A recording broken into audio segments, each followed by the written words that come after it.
The Galactic Council had rules about everything. Rules about trade, rules about warfare, rules about which species could join their precious alliance. But there was one rule that stood above all others in the minds of the elder races. Humans were too dangerous to be trusted with real power. Jennifer Hayes didn't care much for their rules. She stood in the pristine white hallway of the GCS Harmonious Dawn, her boots leaving scuff marks on floors that had never known such indignity. The other cadets gave her a wide berth, their various appendages, tentacles and limbs pulling back as she passed. Fear radiated from them in waves of pheromones, color changes, and electromagnetic pulses her translator could barely interpret. Cadet Hayes, Instructor Vrelnoth's mechanical voice crackled through her comm implant. Report to Hangar Bay 7. Your final examination awaits. Jennifer's jaw tightened.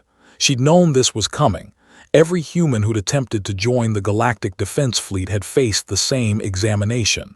None had passed. Most hadn't survived.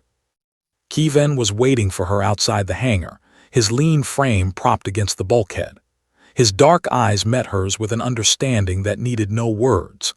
They'd been friends since basic training, two humans among thousands of aliens who viewed them as beautiful, fragile things, too emotional, too violent, too primitive to truly belong among the stars. "They're really going through with it?" he asked quietly. "Seems like it." Jennifer checked her sidearm, a pathetic plasma pistol with enough charge for maybe 20 shots. Standard cadet issue, nothing that would stop what waited for her in that hangar. Kevin pressed something into her hand, a combat knife, real steel from Earth, forbidden on Council ships. "My grandfather carried this in the resource wars. Figured you'd want something that actually works." She looked at the blade, then at her friend. "They'll expel you for this." "Only if you don't come back." He managed a weak smile. "And you're going to come back, Hayes, you always do." The hangar bay doors hissed open. Inside, the space had been transformed into an arena. Artificial jungle terrain sprawled across the deck, complete with towering alien vegetation and simulated atmosphere. Somewhere in that manufactured wilderness, 10 of the galaxy's most efficient predators waited. The Zarthan, apex hunters from a death world that made Earth look like a vacation resort. The Zarthan stood 9 feet tall, all corded muscle and chitinous armor, with mandibles that could shear through starship hull plating. They hunted in packs, communicated through subsonic frequencies, and had never, in their 12,000-year recorded history, lost prey once they'd caught the scent. The Council had imported them specifically for this. A message, delivered in blood and bone: humans didn't belong. Cadet Hayes, Instructor Vrelnoth's voice boomed through the hangar speakers. "You have 1 solar hour. Survive and you pass. Die and you become a cautionary tale. The choice, as your species is fond of saying, is yours." The doors sealed behind her, with a finality that echoed through her chest. Jennifer moved into the artificial jungle, every sense screaming alert. The Zarthan would be watching, waiting, learning her patterns. That's what they did. They were perfect hunters, efficient, logical, optimized by millions of years of evolution. But they'd never hunted a human before. Not really. Not one who understood what that meant. She found the first one 20 minutes in. It was perched in the canopy, subsonic communications betraying its position to ears that could hear just slightly beyond what the Zarthan thought possible. Humans weren't supposed to hear that low. Another thing the Council had gotten wrong about her species. Jennifer didn't use the plasma pistol. The whine of the charging coil would alert the others. Instead, she used Kevin's knife and a climbing technique she'd learned scaling cliffs in Colorado. The Zarthan died confused, its vocal cords severed before it could scream a warning. 1 down, 9 to go. The second and third came together, flanking her position with the precision of pack hunters. But Jennifer had grown up with wolves, had studied their patterns in Yellowstone before the academy. She understood pack dynamics, the invisible hierarchy, the split-second hesitations of beta predators waiting for alpha commands. She killed the beta first, disrupting their coordination.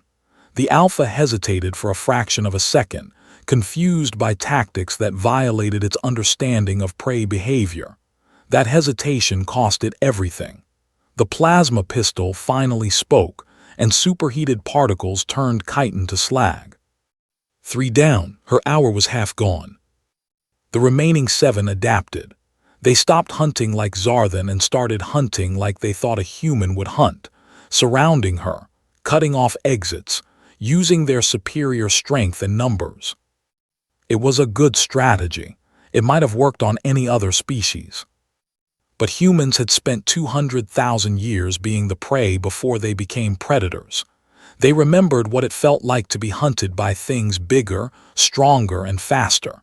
They remembered, and they'd learned.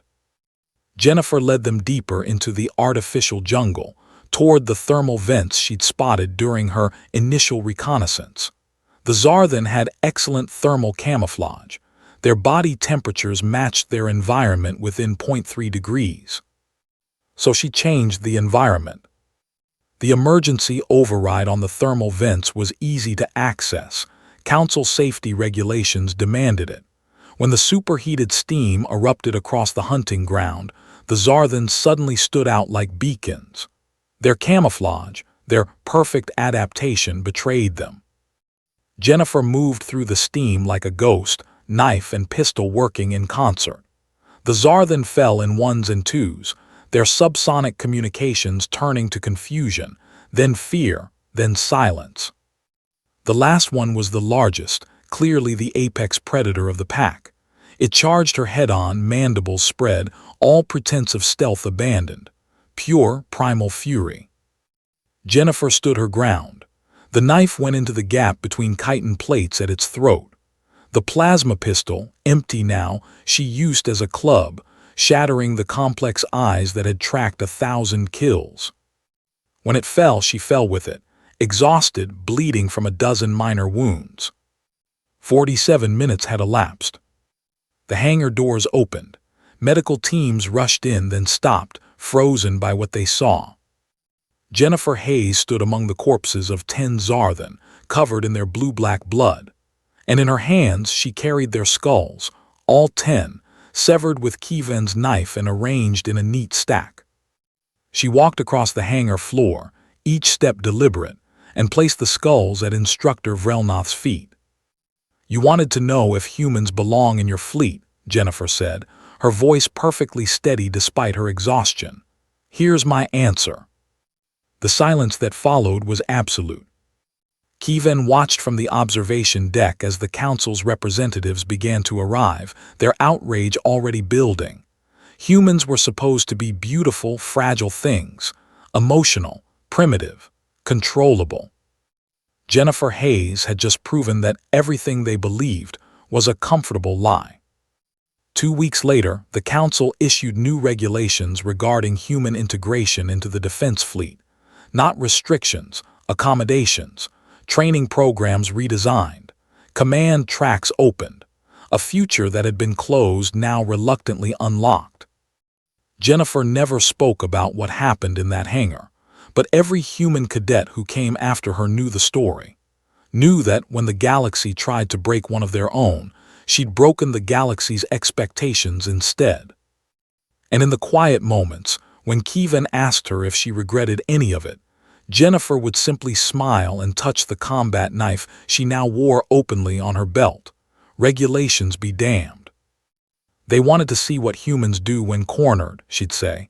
"I showed them we don't just survive, we send a message." The skulls, mounted in the Academy's museum, remained that message for generations to come. Humanity had arrived among the stars, and the galaxy would learn to make room.